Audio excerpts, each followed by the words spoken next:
Ini pemandangan sekitar puncak Gunung Salak, Nisam, yaitu jalan lintas menuju Kabupaten Benar Meriah.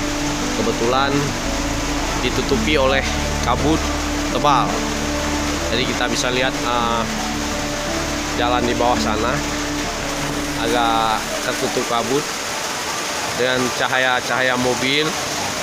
Coba kita zoom ya, itu cahaya mobil sedang berjalan.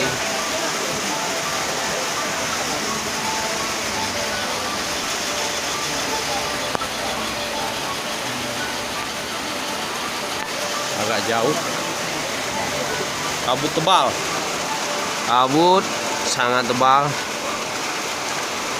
Jadi jika kita melintasi Kabupaten Aceh Utara atau Luk Semawe menuju Benar Meriah lewat Gunung Salak dalam kondisi hujan dan berkabut ini, sangat harus berhati-hati ya. Sangat harus berhati-hati karena jalanannya juga cukup menanjak.